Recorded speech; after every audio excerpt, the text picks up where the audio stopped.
வணக்கம்.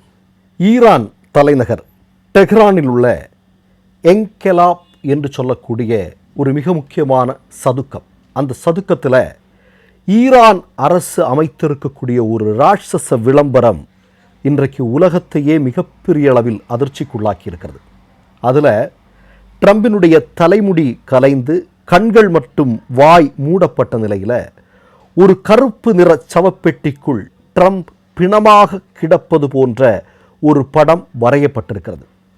அந்த சவப்பட்டிக்கு கீழே ஆங்கிலம் மற்றும் பாரசீக மொழியில் ஒரு செய்தியை சொல்லியிருக்கிறார்கள். அது என்ன அப்படின்னா, நாங்கள் அமெரிக்காவினுடைய அதிபராக இருக்கக்கூடிய ட்ரம்பை கொல்வோம் என்று ஈரானுடைய ஒட்டுமொத்த மக்களின் சார்பாக அந்த வாசகம் எழுதப்பட்டிருக்கிறது. இது ரொம்ப ரொம்ப முக்கியமான பகுதி. ஈரானில் மக்களுக்கு எதிரான ஏதாவது ஒரு விஷயம் எப்போது நடந்தது அப்படின்னா அதில் ஈரான் மக்களுடைய நிலைப்பாடு என்ன, அவர்கள் என்ன விரும்புகிறார்கள் என்பதை இந்த அரசு பேனர்களில் எப்போதுமே வைப்பது என்பது வழக்கம். அயதுல்லா கொமேனியினுடைய மறைவை தொடர்ந்தும் இதே மாதிரி பண்ணாங்க.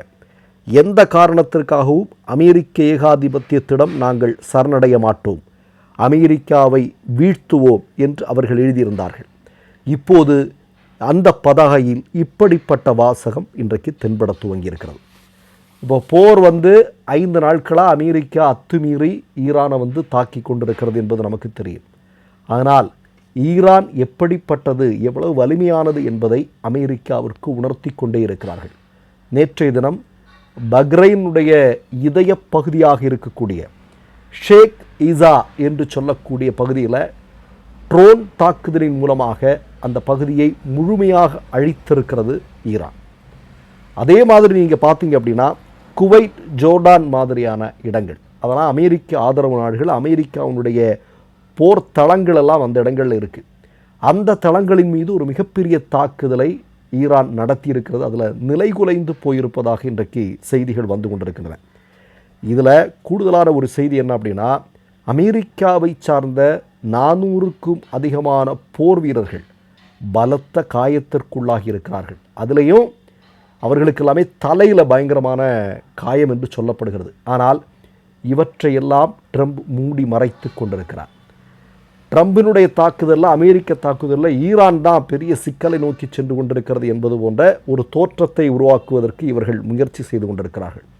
ஏன் இன்றைக்கு ஒரு செய்தி வந்திருக்கிறது என்ன அப்படின்னா, ட்ரம்ப் சொல்லியிருக்கிறார், ஹோர்மஸ் நீரிணையில் நாங்கள் ஒரு பாதையை செலக்ட் பண்ணி தரோம், நாங்கள் அங்கே பாதுகாப்பு கொடுக்குறோம், நீங்கள் அந்த வழியாக உங்களுடைய சரக்குகளை எடுத்து செல்லுங்கள் என்று சொல்லியிருக்கிறார். ஆனால் எல்லா நாடுகளுமே நீங்கள் வகுத்திருக்கக்கூடிய அந்த பாதை வழியாக நாங்கள் செல்வதற்கு தயாராக இல்லை என்று சொல்லியிருக்கிறார்கள். அதாவது ட்ரம்பினுடைய வார்த்தையை நம்புவதற்கு நாங்கள் தயாராக இல்லை. ஏன்னா ஒன்றை பார்த்துக்கிறதுக்கே ஒன்றால் முடியல. இன்றைக்கி நீ இத்தனை நாளாக நீ போர் நடந்துகிட்ருக்கு, எதுக்காக போர் நடத்தியா, அதில் ஒரு துளி கூட உன்னால் அந்த இடத்த நோக்கி நகர முடியல, நீ நினைத்ததில் ஒரு பங்கு கூட உன்னால் சாதிக்க முடியல, நீ எங்களுக்கு பாதுகாப்பு கொடுக்குறியா, நீ சொல்கிற பாதையில் நாங்கள் போகணுமா, அதுக்கு வேறு ஆளை பாரு, முடியாது அப்படின்னு உலக நாடுகள் இன்றைக்கு ட்ரம்பிட்ட பகிரங்கமாக சொல்லியிருக்கிறார்கள். அது மட்டுமல்ல, நீங்கள் பார்த்தீங்க அப்படின்னா இன்றைக்கு ஜேடி வான்ஸ், அமெரிக்காவினுடைய துணை அதிபராக இருக்கக்கூடிய நபர், அவர் பகிரங்கமாகவே ஒரு செய்தியை சொல்லியிருக்கிறார். ஈரானோடு அமெரிக்கா அமைதியைத்தான் விரும்புகிறது, அமைதியாக போக விரும்புகிறது, ஆனால் இஸ்ரேல் அதை விரும்பவில்லை. இப்போ நெதன்யாகு இஸ்ரேலில் தேர்தல் நடக்கவிருக்கிறது, இன்னும் சில தினங்களில் அமெரிக்காவிற்கு செல்லவிருக்கிறார். இந்த நேரத்தில் தான் நெதன்யாவுக்கு எதிராக அமெரிக்காவினுடைய துணை அதிபராக இருக்கக்கூடிய ஜேடி வான்ஸ் அமெரிக்கா அமைதியை விரும்புகிறது, ஆனால் இஸ்ரேல் அதுக்கு இடையூறாக இருக்கிறது அப்படிங்கிற மாதிரியான ஒரு செய்தியை இன்றைக்கு சொல்லியிருக்கிறார். அப்படின்னா அமெரிக்காவிற்கு உள்ளேயே இஸ்ரேல் எதிர்ப்பு அப்படிங்கிறது கடுமையானதாக, இஸ்ரேல் அதிகார வர்க்கத்திற்கு எதிரான எதிர்ப்பு அப்படிங்கிறது ரொம்ப கடுமையானதாக இருக்கிறது அப்படிங்கிறது நமக்கு தெளிவாக தெரிகிறது. இப்போ உங்களுக்கெல்லாம் நல்லா தெரியும், ஈரானுடைய தாக்குதல் அப்படிங்கிறது அமெரிக்க போர்த்தளங்களின் மீது, அதாவது அரபு நாடுகளில் இருக்கக்கூடிய, அமெரிக்க ஆதரவு அரபு நாடுகளில் இருக்கக்கூடிய அமெரிக்க போர் தளங்களின் மீது மிகப்பெரிய தாக்குதலை நடத்தி கொண்டிருக்கிறது என்பது நமக்கு நல்லா தெரியும். அதேமாதிரி அமெரிக்க வீரர்களின் மீதான தாக்குதல், அதில் தான் 400 பேர் இன்றைக்கு மிகப்பெரிய கவலைக்கிடமாக இருப்பதாக எல்லாம் சொல்லப்படுகிறது. ஆனால் அமெரிக்கா என்ன செய்து கொண்டிருக்கிறது? அமெரிக்கா ஈரானுக்குள்ள அப்பாவி மக்களின் மீது தாக்குதல் நடத்தி கொண்டிருக்கிறது. இப்போ நேற்றைக்கு நம்ம சொன்ன செய்தி தான் இன்றைக்கு அது ஊடகங்களுடைய தலைப்புச் செய்தியாக வந்திருக்கிறது. குழந்தைகளுக்கான புற்றுநோய் மருத்துவமனை, அதன் மீது தாக்குதல் நடத்தினாங்க. அமெரிக்காவை மாதிரி ஒரு கொடூரமான ஒரு அதிகார வர்க்கம் உலகத்தில் வேறு எங்கேயாவது இருக்க முடியுமா?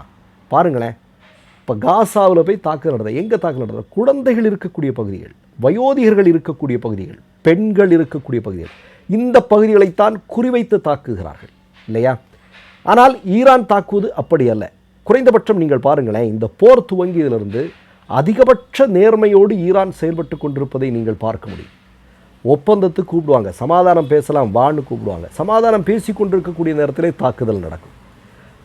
ஈரான் எந்த நேரத்திலாவது விதிமுறைகளை மீறி இருக்கிறதா? இல்லை. அமெரிக்கா முழுமையாக தன்னுடைய உலகமே வகுத்து வைத்திருக்கக்கூடிய போர் விதிமுறைகளை எல்லாம் மீறி தாக்குதல்களை நடத்தி கொண்டிருக்கிறது. ஆனால் ஒன்று என்ன தெரியுமா? ஒரு பெரிய பின்னடைவை தொடர்ந்து இவர்கள் சந்தித்து கொண்டிருக்கிறார்கள். இப்போ இஸ்ரேல் மீது பழி போட்டு ட்ரம்ப் தப்பிச்சுக்கலான்னு பார்க்குறாங்க. அதனால தான் ஜேடி ஈவான் சொல்கிறாரு, நாங்கள் அமைதியை தான் விரும்புகிறோம், நாங்கள் பேச்சுவார்த்தைக்கு தயாராக இருக்கிறோம், போர் எங்களுக்கு தேவையில்லை. ஆனால் இஸ்ரேல் இதை விரும்பலை அப்படின்னு சொல்லிட்டு இருக்கா. இஸ்ரேல் விரும்பலைன்னா நீ ஒன்றை சொல்லிக்கிற, நீ வல்லரசு அப்படின்னு சொல்லிக்கிற. அப்போ உன்னை விட இஸ்ரேல் பெருதா? இப்போ உன்னுடைய ஆயுத பலம் இல்லை அப்படின்னா, உன்னுடைய தொழில்நுட்ப அறிவு இல்லை என்றால் இஸ்ரேலுடைய நிலைமை என்ன எல்லாருக்குமே தெரியும். பல்லு போன சிங்கம் மாதிரி தானே, இல்லை கிழட்டு சிங்கம் மாதிரி தான். அப்போ அப்படி இருக்கக்கூடிய நேரத்தில் எதற்காக இப்படிப்பட்ட ஒரு விஷயத்தை அமெரிக்கா தொடர்ந்து விளையாடி கொண்டிருக்கிறது அப்படிங்கிறத நீங்கள் பார்க்க வேண்டியிருக்கிறது. ஒட்டு மொத்தமாக அமெரிக்கா ஒரு மிகப்பெரிய பின்னடைவை இதில் சந்தித்திருக்கிறார்கள் என்பதுதான் உண்மை. மற்றொரு நிகழ்வில் சந்திப்போம். நன்றி, வணக்கம். 3 யூடியூப் சேனல்கள் வியாபாரத்திற்கு இருக்கிறது.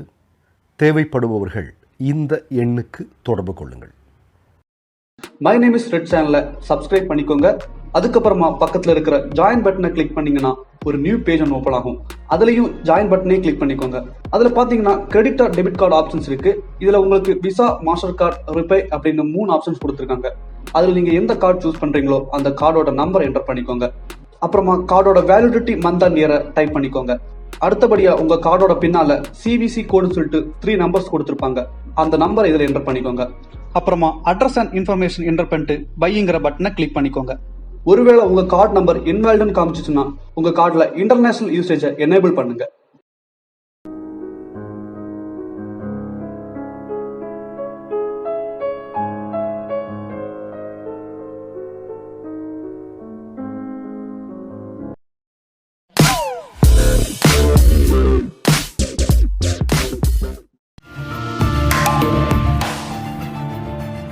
கேள்விகளை நீ கேட்கிறாயா அல்லது நான் கேட்கிறேன்? நீ கேட்காத, நானே கேட்கிறேன்.